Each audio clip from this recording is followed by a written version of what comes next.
Em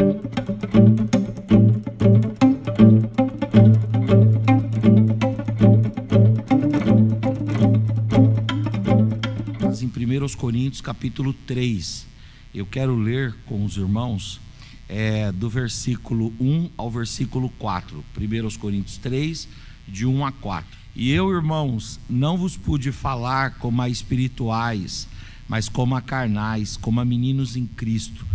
Com leite vos criei e não com carne, porque ainda não podíeis, nem tampouco agora podeis.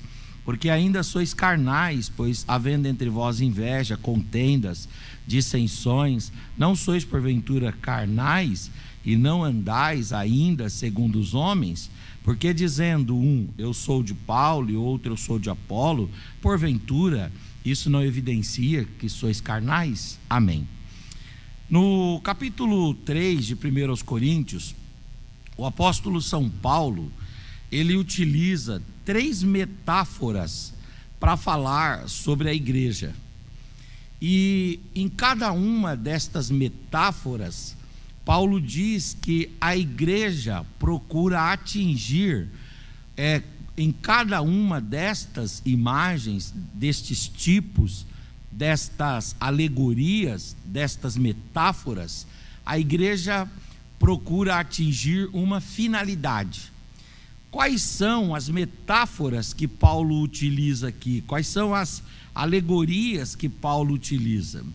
Primeiro, ele utiliza a alegoria da família, e ele diz que a igreja é uma família.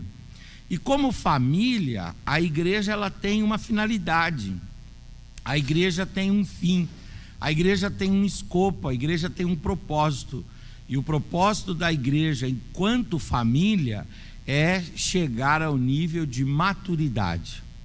Aí depois Paulo vai falar que a igreja, ela é uma lavoura, e como lavoura, essa igreja, ela tem uma finalidade, ela tem um propósito, ela tem um fim, e o fim é exatamente levá-la ao crescimento. A ideia é que a igreja, enquanto lavoura, tenha produções e expansão no aspecto quantitativo, a igreja cresça. E depois Paulo vai usar uma terceira metáfora, e a última metáfora que Paulo vai utilizar é que a igreja, ela é um edifício, e enquanto edifício, a igreja, ela deve ser levada, conduzida, ela deve atingir a finalidade de produzir e de valorizar qualidade, ou seja, ela precisa desenvolver-se no aspecto qualitativo.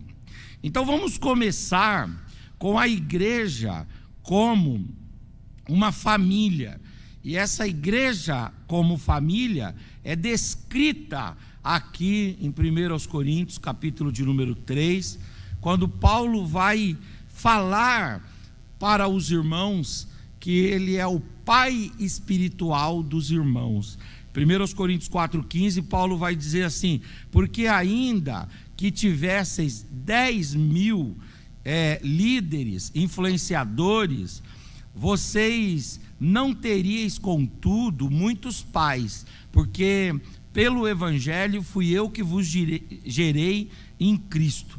Então Paulo, ele identifica a igreja de Corinto como uma família, e ele identifica os membros da igreja de Corinto como filhos na fé. Ele diz: olha, eu exerço para com vocês uma paternidade não biológica, uma paternidade não socioafetiva, uma paternidade não por adoção, mas eu desenvolvi com vocês uma paternidade no aspecto espiritual.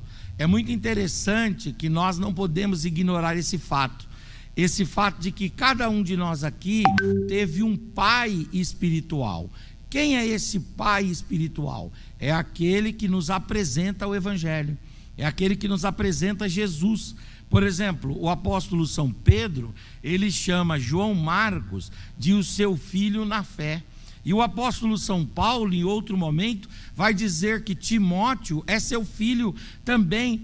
Então, todos nós aqui fomos gerados por alguém no Senhor.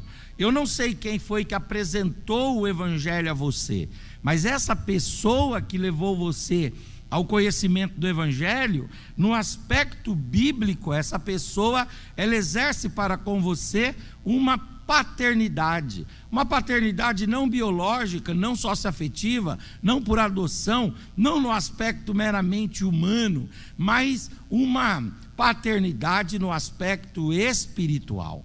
E todos nós aqui, além de termos um pai espiritual, todos nós aqui também somos filhos na casa de Deus. Nós fomos gerados, nós nascemos de novo. O evangelho nos foi apresentado e nós chegamos ao conhecimento da graça, e aí nascemos, não no sentido orgânico, fisiológico, biológico, não no sentido corpóreo, mas no sentido espiritual. Alguns aqui já estavam até com uma idadezinha avançada, mas o Senhor vos gerou, porque quem é nascido na carne é carne, mas quem é nascido no Espírito é Espírito. E quem nasceu para Deus fez-se uma nova criatura. Então nós somos novas criaturas, novas criações de Deus, de modo que agora somos também filhos desta grande família, filhos desse Deus poderoso, somos integrados à grande família de Deus.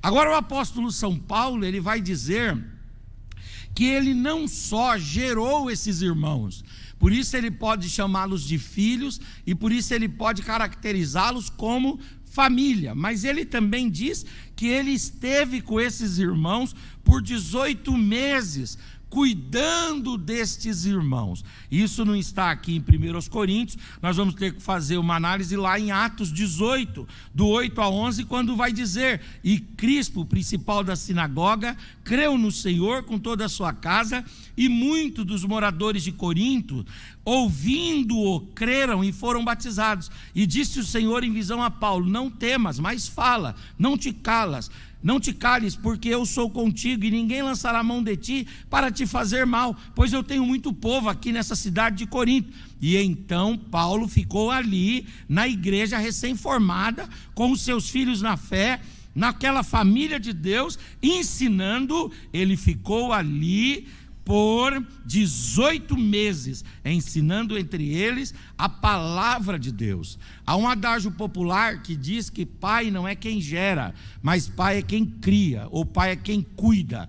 E de fato e de verdade, o apóstolo São Paulo, ele atesta a sua paternidade espiritual, primeiro gerando esses irmãos em Cristo, ou seja, apresentando o evangelho para eles, mas depois Paulo vai consolidar, Paulo vai ratificar, Paulo vai asseverar a sua paternidade, cuidando, discipulando, orientando, estando com esses irmãos por 18 meses.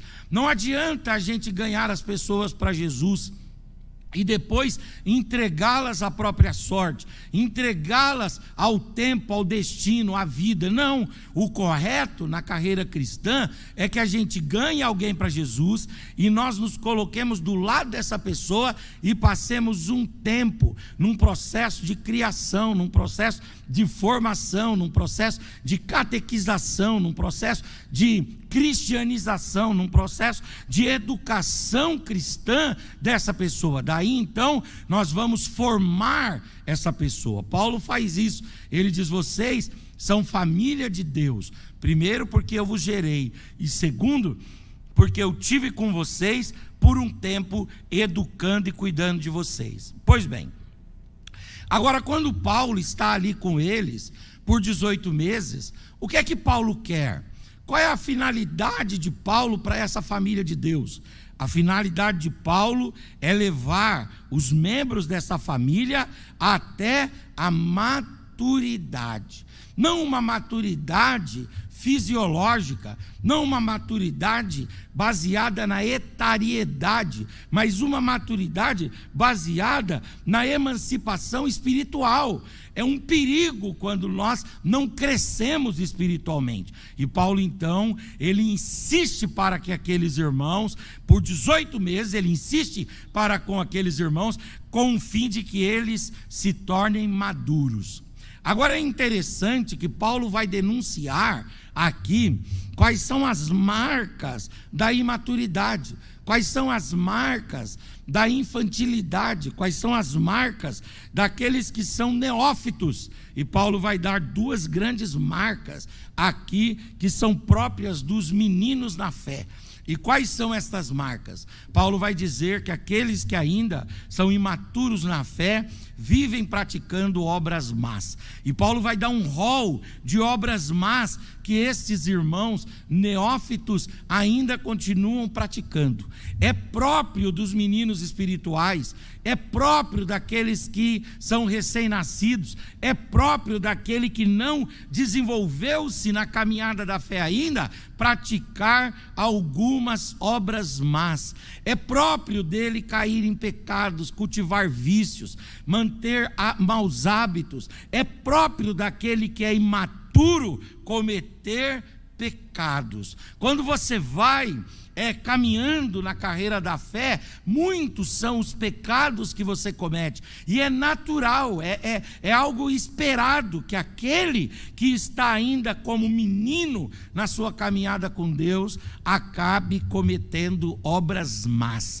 E Paulo vai falar uma outra característica dos meninos espirituais. Ele vai falar que os meninos espirituais, eles são separatistas, eles são sectários, eles são hereges nesse sentido de se tornarem sectários. Ele vai dizer: olha, no meio de vocês eu vejo obras más, mas eu vejo uma outra coisa, eu vejo também que uns dizem eu sou de Paulo, outros dizem eu sou de Cefas, outros dizem eu sou de Apolo, e tem aqueles que se dizem mais santos do que outros, que dizem ser exclusivamente de Jesus, e estes daí são os mais perigosos. Então é próprio do menino na carreira cristã ser sectário, ser separatista, fazer grupinho, criar panela, alimentar fragmentações, alimentar divisões, alimentar discussões bobas, construir paredes ao invés de construir pontes, alimentar diferenças, alimentar ódio, alimentar divisões, alimentar separações.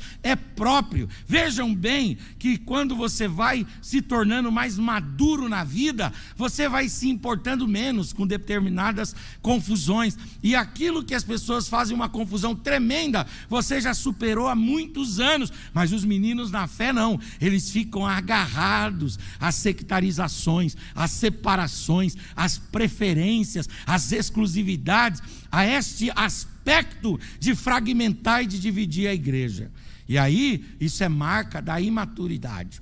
Só que Paulo vai falar: eu quero que vocês sejam levados ao amadurecimento, eu quero que vocês sejam levados à idade adulta, à emancipação, ao crescimento espiritual. E eu quero fazer isso por meio da palavra. Porque eu quis muito alimentá-los com alimentos sólidos, mas eu estou dando para vocês alimentos assim, ralos, alimentos papinha, alimentos muito fracos. Vocês ainda estão bebendo leite. Não é que nós não devemos beber o leite da palavra, porque Pedro diz assim, que nós devemos, como recém-nascidos, desejar o leite da palavra. Mas chega um momento que a gente precisa tratar de assuntos mais complexos, de temas mais delicados. Nós precisamos nos posicionar de forma mais acertada sobre temas mais sensíveis, e para isso nós precisamos atingir a maturidade. E aí Paulo vai falar de algumas marcas do maduro.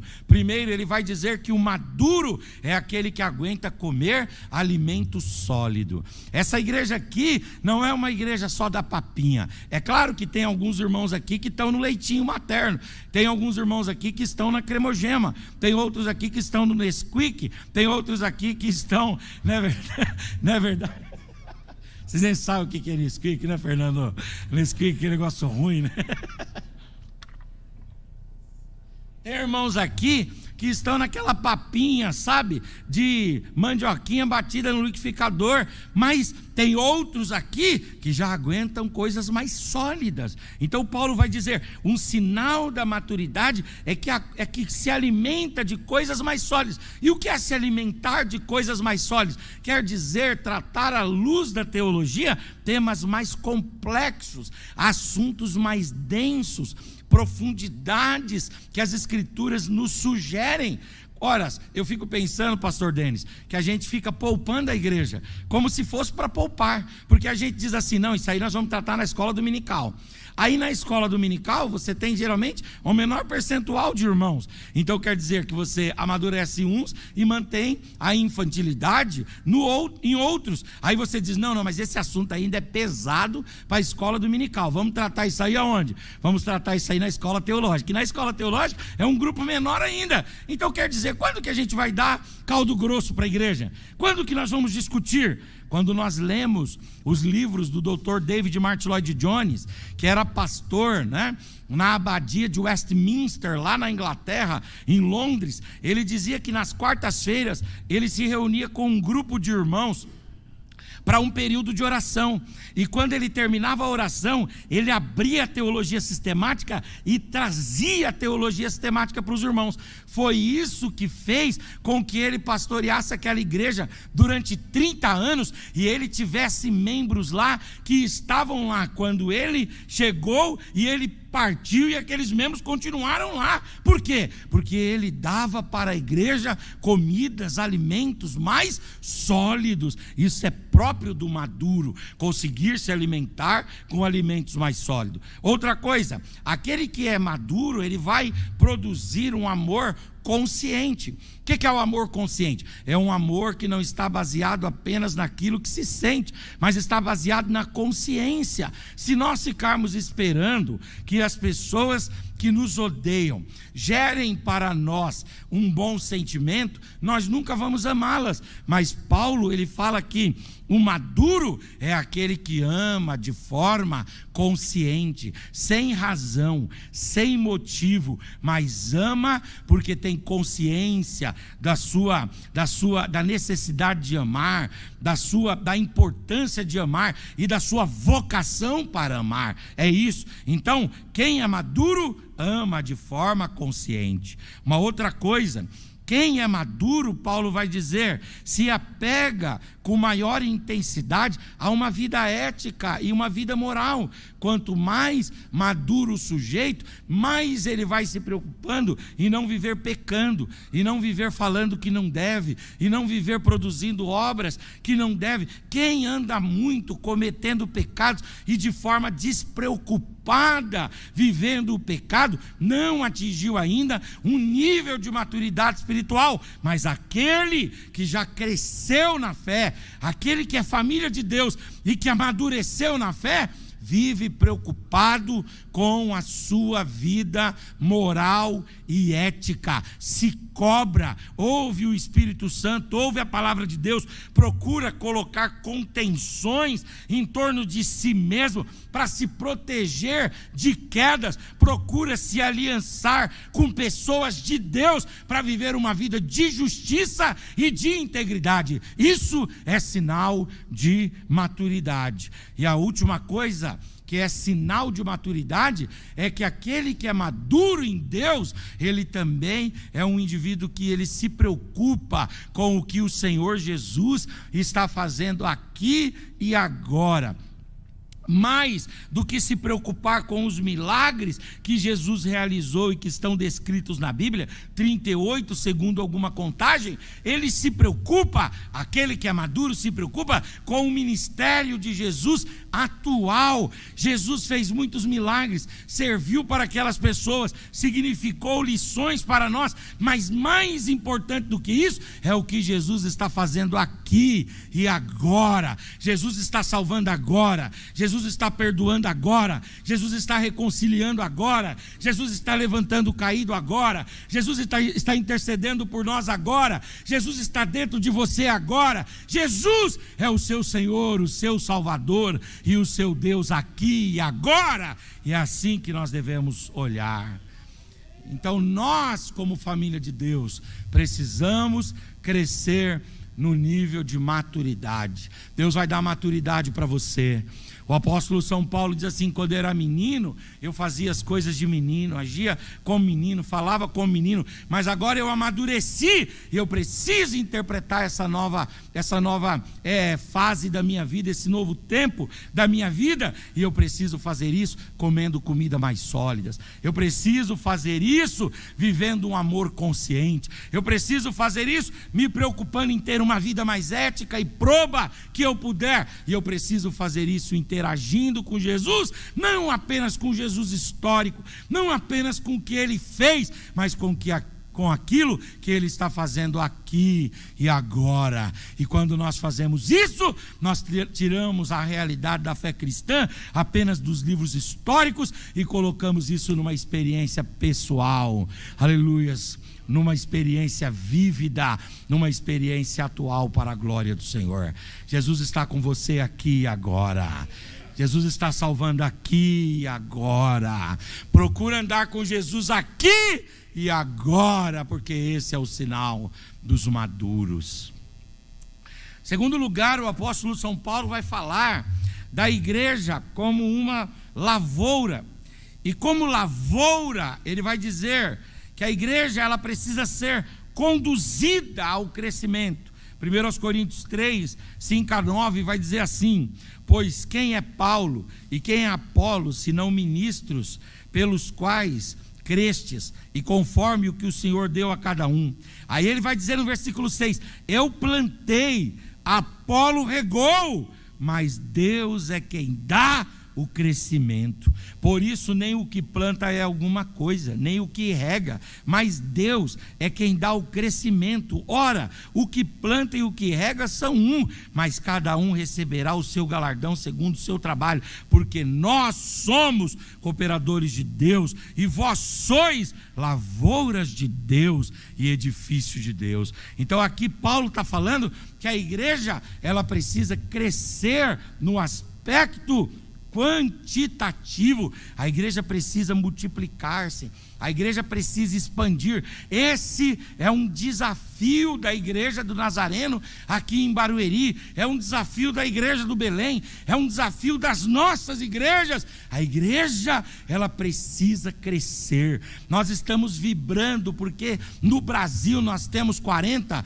milhões de evangélicos. Ora, se nós temos 40 milhões de evangélicos e nós temos mais ou menos 200 milhões de brasileiros, então significa dizer que nós temos 1/5 da nossa população, 20%, nós precisamos ganhar 80% ainda desta nação. E se nós somos ali 50 milhões, então nós somos 1/4 da nação, e se somos 1/4 da nação, quer dizer que somos só 25%, temos 75% do Brasil para a gente ganhar. E esse ministério, essa vocação, Deus deu para cada um de nós, para cada um de nós. A igreja do Nazareno, se ela tiver 400 membros aqui em Barueri, entre congregados e membros, ela é uma igreja muito grande, uma igreja expressiva, que tem uma boa estrutura predial, uma boa estrutura musical, uma boa estrutura, como família e como igreja, ok, mas ela representa muito pouco em face da quantidade de pessoas que moram aqui nesse município. Nós ainda temos que expandir mais, que crescer mais, que progredir mais, e há campo e há poder de Deus sobre nós, aleluia, capaz de fazer, aleluia, essa igreja gerar esse crescimento. Então a igreja ela precisa crescer no aspecto também quantitativo. Ela é uma lavoura. Não é possível você ver uma lavoura de um único pé de alface. Não é possível você ver um pomar de uma única laranjeira. Não é possível você ver um jardim de uma única flor. Não existe. Quando o Senhor usa aqui através de Paulo a figura da lavoura, está falando de uma plantação, aleluia, florida, de uma plantação frutífera, de uma plantação abastada. E esse crescimento momento, o Senhor vai usar você, o Senhor vai usar a sua casa, o Senhor vai usar a sua família, o Senhor vai usar a sua vida para levar a igreja ao crescimento que Ele deseja que essa igreja atinja em nome de Jesus. Como é que a igreja cresce? Se a igreja tem que crescer, então como é que a igreja cresce? Primeiro, a igreja cresce através do poder do Espírito Santo. É muito interessante isso daqui. Quando Paulo tentou entrar em Atenas, ele tentou entrar pelo conhecimento, pela elucubração, pelo arrazoamento, pela intelecção, pela mente, e ele se frustrou, porque não tem igreja em Atenas, nunca recebeu carta, uma igreja de Atenas, nunca se fundou uma igreja lá. Aliás, sabe quem foi que se converteu ali? Apenas o porteiro, e se não me falha a memória do texto lá de Atos 17, um porteiro e uma pessoa que tinha uma casa junto ao Areópago, mas os intelectuais, os eruditos não foram convertidos. Por quê? Porque Paulo tentou entrar com sabedoria humana, e aí ele se arrepende, ou ele fica frustrado, melhor dizendo, e ele vai para Corinto. Lá em Corinto ele entra pelo porto, e lá no porto ele chega numa cidade, nosso porto aqui é em Santos, mas lá era em Cencreia, desculpem, e lá em Cencreia o que acontece? Ele encontra lá os estivadores, ele encontra lá a tiazinha que vendia café com um pedaço de bolo e pamonha e tapioca, ele encontra lá o rapaz que está vendendo banha do peixe-boi para curar todas as enfermidades, ele encontra lá, sabe, pessoas que estão ali fazendo brincadeiras, ele encontra ali o povo simples, e ele traz uma palavra simples, mas direcionada pelo Espírito Santo de Deus, e aquela palavra simples, direcionada pelo Espírito Santo de Deus, gerou uma igreja poderosa, frutífera, para a qual Paulo escreve 3 cartas. Nós só temos 2 na Bíblia, mas nós aqui sabemos que foram 3 cartas escritas para essa igreja. Por quê? Porque ele não entrou ali com palavras de sabedoria humana, mas entrou ali na sabedoria, no poder e na virtude do Espírito Santo de Deus. A igreja cresce quando ela é tomada pela virtude de Deus. A igreja se expande quando ela é tomada pelo poder de Deus. Aleluias, glória a Deus. A Bíblia fala, irmãos, que quando a glória de Deus desceu no tabernáculo, quem estava fora queria entrar. Quando a glória de Deus desceu sobre o templo, quem estava fora queria entrar. Se a glória de Deus descer, aleluia, nas nossas vidas de forma apoteótica e maravilhosa, nós naturalmente chamaremos a atenção. Uma outra coisa é que a igreja cresce através de homens preparados que cumprem o seu papel. Deus, ele não usa anjo para expandir a igreja. Aliás, o ministério angelical desejou ardentemente o pregar o evangelho, anunciar a palavra, mas Deus não permitiu. Ele reservou isso a homens, reservou isso a mulheres, homens simples, mulheres simples, que se colocam numa posição de se preparar, e quando são preparados, a glória de Deus desce, o poder de Deus desce, a virtude de Deus desce, a graça de Deus desce, e Deus fala com a igreja e expande a igreja. Deus, aleluia, tem preparado homens poderosos aqui nessa igreja, e Deus já vem usando, e eu creio que Deus vai usar muito mais esses homens preparados para fazer essa igreja elastecer-se, expandir, crescer para louvor e glória do teu nome, porque Deus usa homens preparados. Eu gosto muito daquela história do doutor Dwight L. Moody, quando pegou fogo na escola dele. Aí os alunos ficaram preocupados e disseram para o Moody assim: ô Moody, nós estamos sem lugar para pregar. Aí ele pegou, porque eles estavam olhando todos para o prédio em chamas, aí ele mandou todo mundo virar para as ruas e para as praças, e ele falou assim: Deus tirou da gente um prédio, uma escola, e nos deu o mundo. E o ministério de Moody foi um ministério frondoso, não lá na sala de aula, mas pregando o evangelho, e aqueles homens preparados saíram pregando e anunciando a palavra de Deus. Então Deus usa homens preparados que cumprem a sua parte. Deus usa também a dor faz a igreja expandir. Tem horas que Deus chacoalha só a nossa vida de forma individualizada, mas tem vez que Deus chacoalha a igreja. Eu congregava numa igreja em Carapicuíba, e a igreja estava um pouco apática, sabe? A igreja estava um pouco assim, sonolenta no aspecto espiritual, meio que deixando as coisas assim acontecerem de forma tácita, sabe? Sem nenhum tipo de esforço e tal. E a igreja estava naquele movimento. E aí nós tínhamos uma garota lá que tinha casado recentemente, e ela tinha uma bebê. Era ela, o esposo, e uma bebezinha bem novinha. Ela estava com 19 anos. E a gente estava lá na igreja um dia, e de repente acabou o culto de escola dominical, inclusive eu que lecionei naquele dia. Aí terminou, a gente tinha um café, nós tomamos o café, eu peguei e fui embora para casa, e eu tinha uma reunião lá no ministério mesmo, fui para a reunião. Quando eu cheguei em casa, a minha esposa me deu a notícia: sabe a fulana de tal? Eu falei, sei. A irmã, eu falei, sei, 19 anos, sim, estava com a bebezinha, sim, o marido, sim. O que aconteceu? Ela não estava tomando café lá na igreja? Falei, estava. Ela sentada lá na guia, né, na calçada da igreja, a gente tomando café, todo mundo junto ali, uma igreja pequena. E aí eu disse, sim, e aí? Ela disse, pois bem. Ela começou a se sentir mal ali, pegaram-na, colocaram no carro e socorreram. Ela teve um infarto fulminante e ela faleceu na porta da igreja, depois de uma escola dominical, tendo 19 anos. Essa moça tendo 19 anos, foi um impacto na nossa vida. A igreja chorou muito, foi um momento de constrição ali, quase que no bairro, mas foi muito interessante como nós vimos o avivamento de Deus descer sobre a nossa igreja. Houve quebrantamento no coração das pessoas, houve no coração das pessoas um desejo de servir a Deus com maior intensidade, uma preocupação com a eternidade. Então de vez em quando Deus chacoalha a figueira, de vez em quando Deus move a comunidade. E qual é a ideia de Deus? É ferir? Não, porque todos são de Deus. Os que vivem, os que dormem no Senhor são de Deus e estão com Deus. Deus não está preocupado com isso, mas de tempo em tempo Ele dá uma chacoalhada,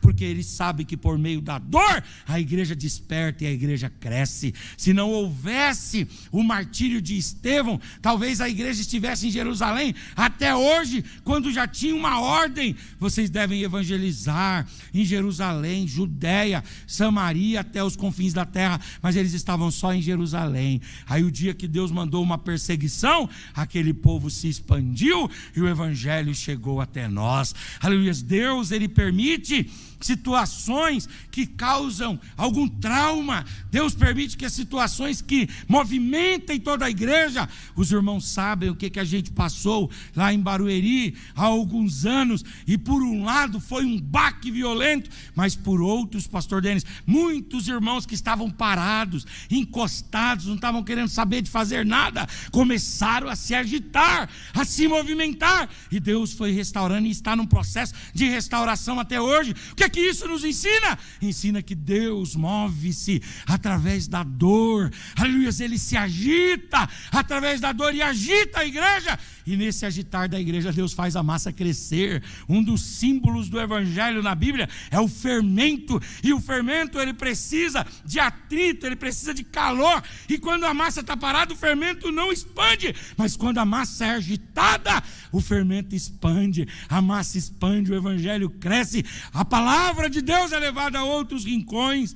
É muito interessante o Tertuliano, quando o Tertuliano vai dizer: a semente da igreja nos primeiros séculos foi, sabe o que? Foi o sangue dos cristãos. Cada gota que caía, uma legião de crentes se levantava, aleluia, para adorar e servir ao Senhor. Às vezes a gente pensa, por que Deus permite determinados ventos que envolvem a igreja inteira? Por que Deus permite, às vezes, alguns solavancos no meio do seu povo?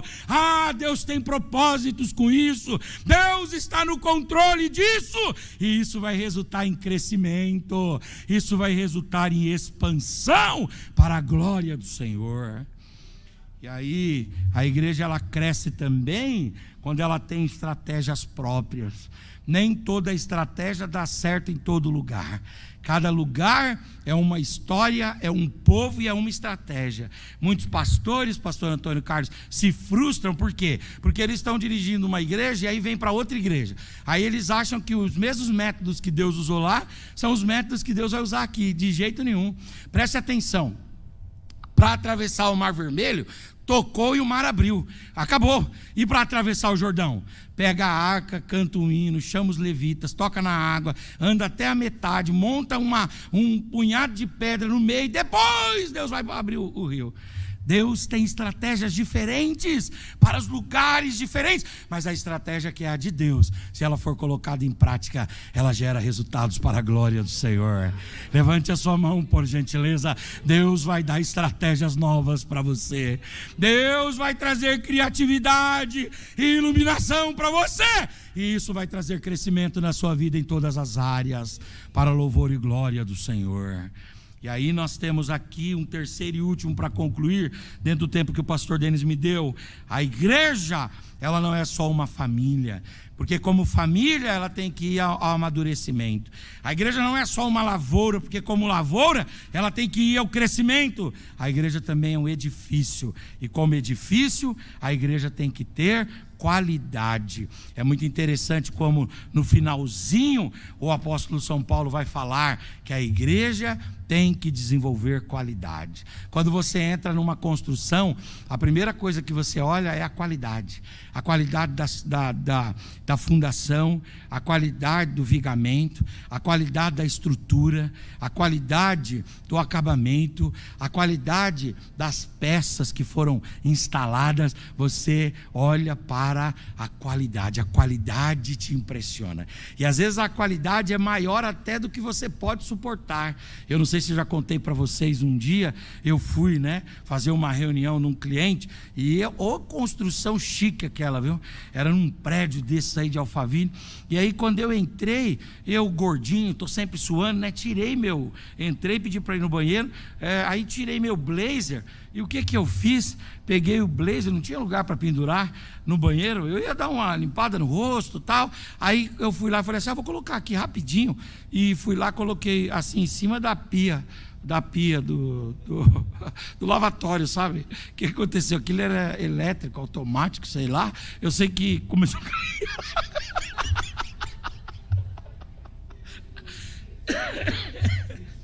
O sensor, foi isso mesmo. Começou a cair água, gente.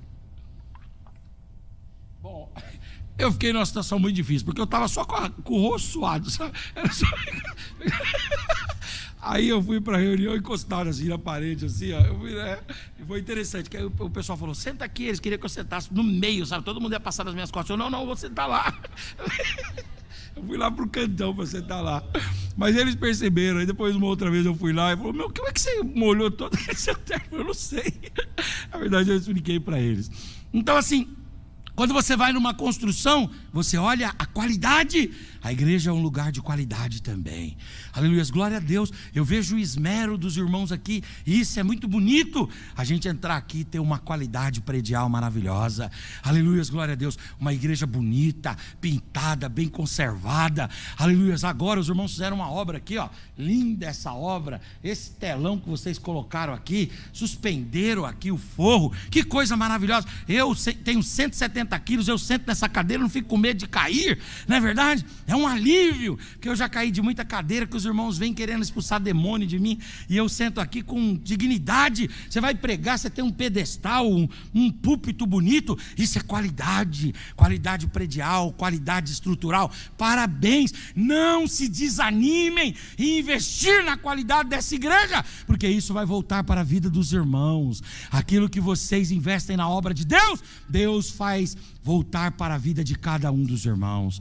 Agora, essa qualidade, ela não pode ser predial apenas, uma qualidade estrutural, porque tem muitos castelos que são muito bonitos, mas falta qualidade humana. Então precisa ter qualidade. E eu sei que aqui tem qualidade, não é porque eu estou aqui falando aos irmãos não, mas porque eu vejo os esmeros dos irmãos, né? Os irmãos são esmerados, são dedicados. Então, qualidade na pregação, qualidade no ensino, qualidade na hora de orar, qualidade na hora de cantar. É um luxo ouvir esses irmãos cantando aqui, não é verdade? Então assim, quando você vai ouvindo coisas boas, você vai vendo a qualidade. Igreja é um edifício, é um lugar de gente que o Senhor transformou, que o Senhor instrumentalizou, que o Senhor deu a oportunidade de se preparar e que o Senhor dará ainda mais oportunidade de se preparar, a ponto dessa igreja manifestar e demonstrar essa qualidade para a glória do Senhor.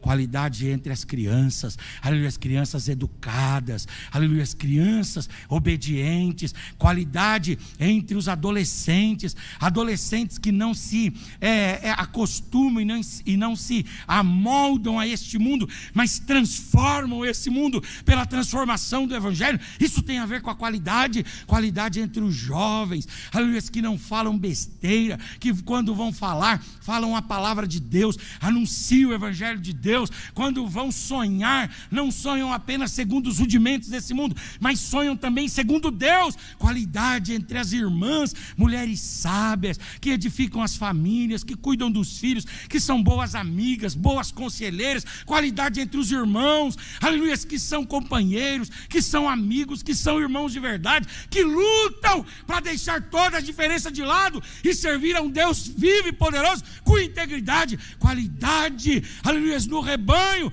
Eu sei que Deus quer, aleluia, fazer isso nessa igreja e tem feito, e Ele ainda vai levar os irmãos ao crescimento no aspecto de qualidade, de forma extraordinária. O trabalho que os irmãos fazem lá na área esportiva, parabéns, que Deus abençoe e continuem assim. A igreja precisa se integrar mesmo, o ministério de mulheres, com esses trabalhos que vocês fazem, o trabalho de homens aqui, aleluia, o trabalho de música, o trabalho musical, o trabalho que tem a ver com a parte da evangelização, as redes sociais, a comunicação, o devocional, tudo isso, você vê uma igreja de qualidade, e Deus quer que essa igreja se aprimore em qualidade, que essa igreja seja a Apple das igrejas, em nome de Jesus. Quando todo mundo olhar e falar, aí tem qualidade, aleluia, uma pessoa não fica com medo de vir aqui num culto de quarta-feira, porque não sabe quem vai pregar, vai chegar aqui, meu Deus do céu, vai ser surpreendido. Não, aqui você pode vir, você pode trazer seu pai, sua mãe, seu patrão, você pode trazer o presidente da república. Ele vai sentar aqui e ele vai ouvir a palavra de Deus, o evangelho da graça, vai ouvir um bom louvor e vai sair daqui edificado para a glória do Senhor. Deus quer que essa igreja atinja esse nível de qualidade. Quantos vão se engajar para construir isso junto com o Senhor?